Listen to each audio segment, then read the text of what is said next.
Dobrodošli na kanal Jednostavno ukusno. Podelit ću sa vama jedan interesantan recept, a to je francuska pita od luka.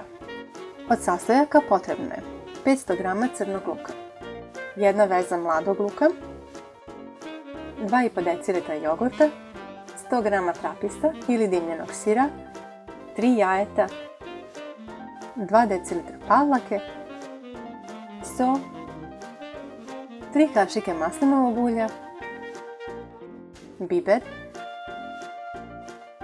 jedna kašikica majčine dušice, listići peršuna za ukrašavanje i 250 g lisnatog testa, to jest pola pakovanja.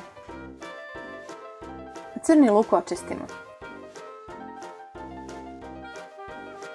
Svaku glavicu presečemo na pola, zatim je isečemo na kriškice debljine oko pola santimetra.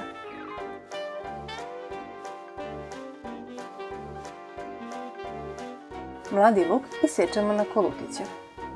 U ovom receptu koristimo i zeleni i beli deo mladog luka.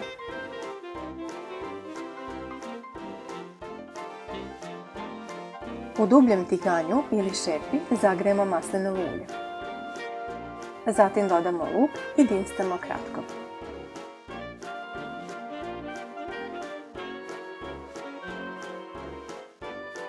Osolimo i pobiberimo.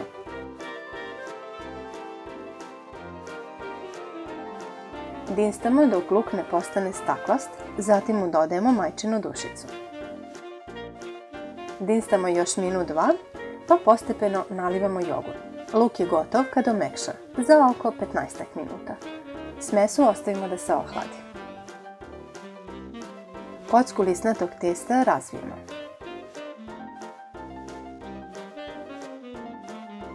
Testo položimo na pek papirom obloženu tepsiju za pite. Tepsija koju koristim je 26 cm prečnika. Viškove testa odsečemo.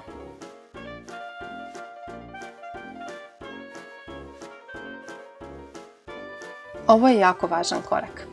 Testo prekrijemo pek papirom i od gore pritisnemo tanjirom koji će spriječiti da testo naraste. Pečemo u prethodno zagrejanoj redni na 180 stepeni oko 10 do 12 minuta. U međuvremenu nastavljamo sa pripremom fila. 3 jajeta umutimo i začinimo solju i biberom.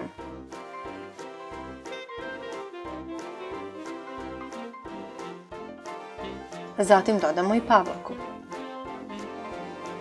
U ovu smesu izrendišamo i trapist. Sve dobro izmešamo.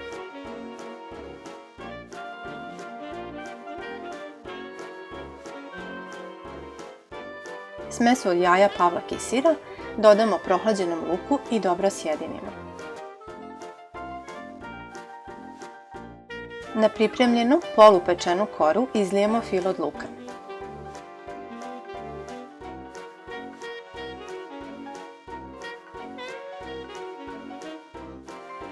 Pitu prije pečenja pospemo sitno seckanim peršunom, a preostale rubove testa oblikujemo u dugačke trake i njom ukrasimo rubove pite.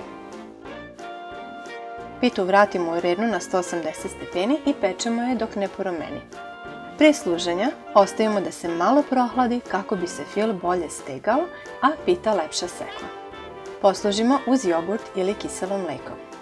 Probajte ovu interesantnu pitu posebnog ukusa, lajkujte video, delite recept i ako ste novi na ovom kanalu, prijavite se da vam stigne obaveštenje i u sljedećem finom receptu.